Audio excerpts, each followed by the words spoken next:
Today in MLB The Show 23, I will be hitting a home run with the best player on every single MLB team. Bradley Rutschman, he reaches a 90 overall for the Baltimore Orioles. The Orioles look to be playoff bound. It's still early, but they're looking really good. And that is thanks to 90 overall Adley Rutschman, and that should be gone here in Baltimore. It is Adley Rutschman, and we're going to be hitting these home runs on a low difficulty, playing on the easiest difficulty in the game, just hitting some dingers with the best player on every team, and Rutschman, no doubt about it, to that long left field in Baltimore. For the Boston Red Sox, we are going to have third baseman Rafael Devers. I hit a home run with Devers to start off the year, and Devers continues to be the best player for the Red Sox. Rafael Devers, see you later. That ball is crushed. I want in the comments down below, pinned comment up for grabs. Give me the furthest home run throughout every batter in this video. Devers right out 448. Crushes that one off Spencer Strider. For the New York Yankees, it's still 99 overall Aaron Judge. Here we go with Aaron Judge and the Yankees. Pretty crazy. The entire American League East is over 500 when I'm recording this video. Wondering if my Yankees are even going to make the playoffs with that division being so difficult. Aaron Judge, I did not hit a great home run. We need to get this man back in the lineup for the Yankees, and he still hit it 418. I completely missed the PCI, and Judge just hit that one 418, 103 off the bat. Randy Arozarena having himself a year, so is Yandy Diaz, but we're going to go with Arozarena. Arozarena has been a ton of fun to watch this year for the Tampa Bay Rays. I don't like all these guys being so good in the AL East with the Yankees, but you can't deny all the talent. Arozarena almost won the home run derby, but I'll tell you that one is gone. Just fell short of Vladimir Guerrero Jr. in the Derby. 444, 108 off the bat for Randy. For the Toronto Blue Jays, we'll be using Vladimir Guerrero Jr. Speaking of the Home Run Derby champion, Vladimir Guerrero Jr., let's hit a no-doubt moonshot, Vlad. Oh, that's what I'm talking about. That's going to hit the hotel here in Rogers Center.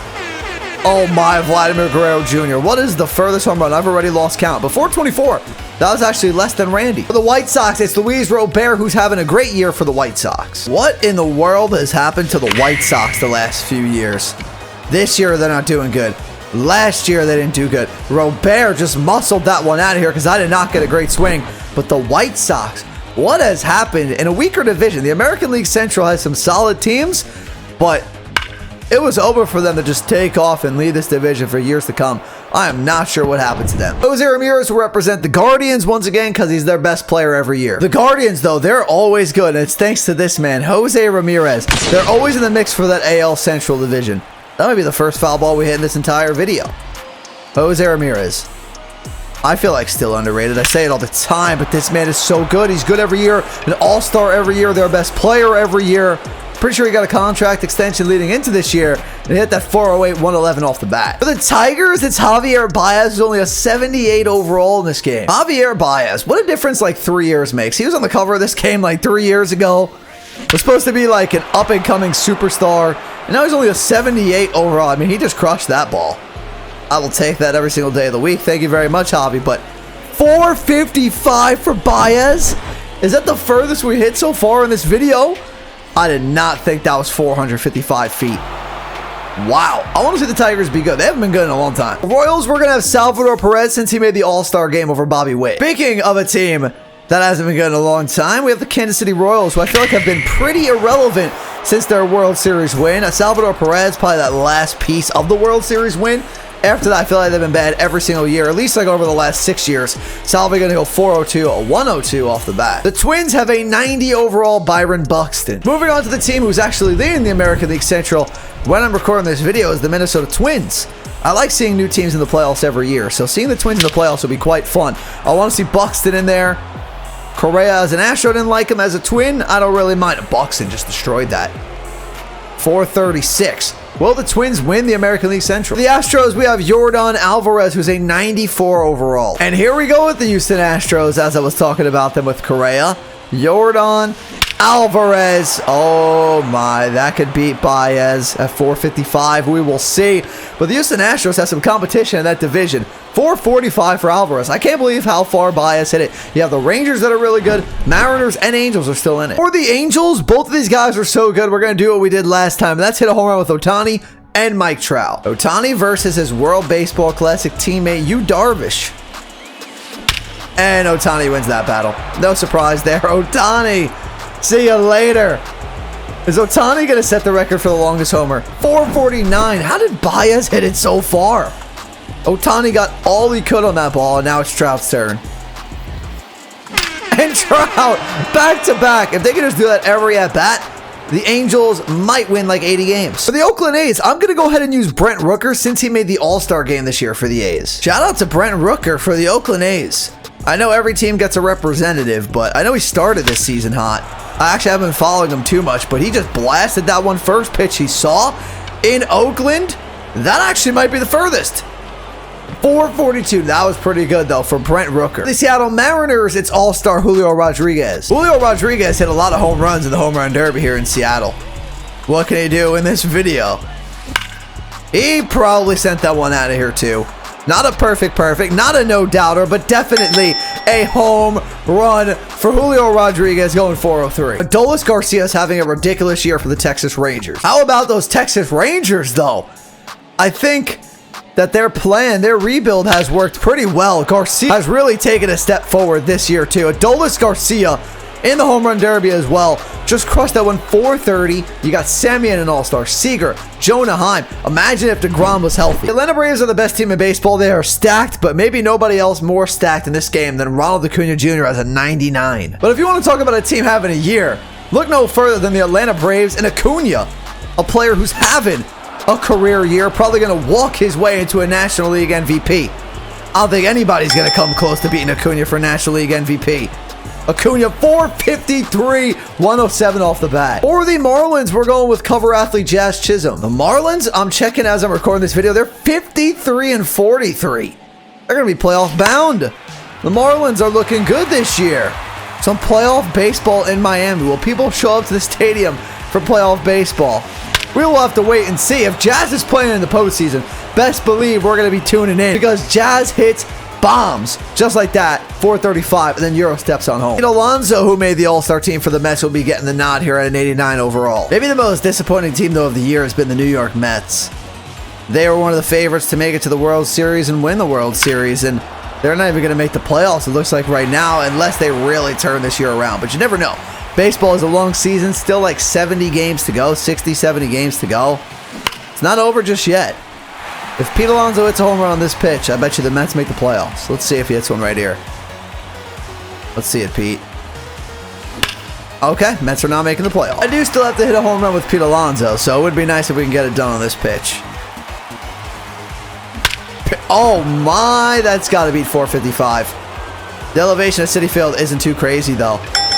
Did that hit off the third deck? It's only 423. Phillies have Bryce Harper as an 89 overall, and he'll be hitting the home run. Let's see something here, Bryce. What do we got? What do we got? What do we got, Bryce Harper? What do we got? Oh, we got that. Only 52 power against lefties. What an animation. But that one's crushed. Let's see the distance on that. 410. Lane Thomas has been great for the Nationals, and he's hitting the home run today. The Nationals are in last place in the East, but they only have 5 less wins than the Mets. That is insanity to think about based on where these two teams were expected to finish. Lane Thomas, though, has been such a bright spot for this Nationals team. See what he can do here. I'll see you later. Lane Thomas is going to be a star in Washington for years to come. Oh, that ball's got to be 455. That ball almost got to the state. 454 for Lane Thomas. Newly acquired this year, Dansby Swanson will be hitting this home run for the Cubs. Dansby Swanson for the Chicago Cubs. Oh my goodness, Dansby. I didn't expect you to get into it like that. He's got 70 power against left, which is what Paxton is. And Dansby got a 430, 105 off the bat for Chicago. The Cincinnati Reds, I'm making the decision. We have some good options here, but I want to have some fun and use Elly De La Cruz. It's only a matter of time till Elly De La Cruz is the highest overall Cincinnati Red in this game. I think he's only like 3 or 4 overalls behind. We're going to have some fun. Elly! Is that going to be 455 plus? What a bat flip. What a no-doubt animation here at Cincinnati. The Reds could be playoff bound with this man. Willy Adames, the highest overall for the Milwaukee Brewers at an 85. So we got the Milwaukee Brewers here. We got Willy Adames. I'm not going to lie, I don't watch a lot of Brewers games. But they do lead the league, or not lead the league, they do lead the NL Central. And Willy Adames, he blasted that one. I'm going to say 440 for Willy Adames. 444, 109 off the bat. Brian Reynolds, consistently good for the Pirates, and he'll be hitting the home run once again. What happened to the Pittsburgh Pirates? They were leading the NL Central, I believe, at some point in the beginning of the year. They were on fire, and now all of a sudden they're in last place. How does that happen? Baseball is just too long of a season. You're going to have a hot month. Does not matter. You can find yourself in last place just like that. Goldschmidt and Arenado, both all-stars here, but we're going to go with Paul Goldschmidt as a 93. We got last year's National League MVP right here. Paul Goldschmidt. Cardinals not having a great year, but Goldschmidt, that will give them a little bit to cheer about if you're a Cardinals fan in the comments down below. As Goldschmidt goes 443, so Baez I still think has the top distance. 90 overall, Corbin Carroll as a rookie will be hitting the home run today. I think they're going to make the playoffs. Corbin Carroll easily going to win Rookie of the Year. The man's got power. The man's got speed. He can hit for contact. He can put it in the gap. He can steal bases. He can do whatever you want. He can play great defense in the outfield. Corbin Carroll is the real deal. We got KB Chris Bryant for the Colorado Rockies. And I just realized we're in the last division. We got 4 teams left. Chris Bryant just said 3 teams left. Off Spencer Strider. Let's see if KB breaks 455, of course. I think that's going to do it. KB is going to set the new score. 488! We haven't watched a lot of replays here, but we have to see that one. That's that Coors Field elevation. KB. Perfect. I've played enough derbies to know here that that ball was way gone. For the Dodgers, we're going with Mookie Betts as a 98 overall this year. 3 teams left. Next up is the Dodgers that are just good every single year, no matter who's on their team, I feel like at this point. JD Martinez just all of a sudden had a resurgence of his career with the Dodgers, but Mookie Betts is having a career year. He's won an MVP. He might be playing even better than he did that year, but we are going to ground it out. If it wasn't for Acuna, Mookie Betts would have a great case for MVP in the National League. But he will also hit a home run right here. I don't think anybody's going to beat 488 at this point. We will go ahead and take a look at the distance. For Mookie Betts, that is 408. Welcome back to MLB The Show this year. Fernando Tatis Jr. as a 96 going to be hitting the home run. The Padres are disappointing this year too with all the superstars on their team. Just like the Mets, a disappointing season. But it is awesome to see Fernando Tatis bat flips back in the MLB this year. I believe I said 96 overall for Tatis and hits a 407. And we finished this video off with the Giants and Michael Conforto. I am looking for Conforto to send one out of here into McCovey Cove. Can we do it? Oh, that's not going to McCovey. Actually, no, there's no way that's going all the way to the water. That's an insane home run, though. That's the deepest part of the ballpark for Michael Conforto, and 446, 110 off the bat would end it. That's going to do it for the video, everyone. If you enjoyed, do me a favor, hit the like button, hit that subscribe button if you're new. In the comments down below, make sure to check out my other channels, and also make sure to follow me over on my social media. But I'll talk to you all in the next video. Peace.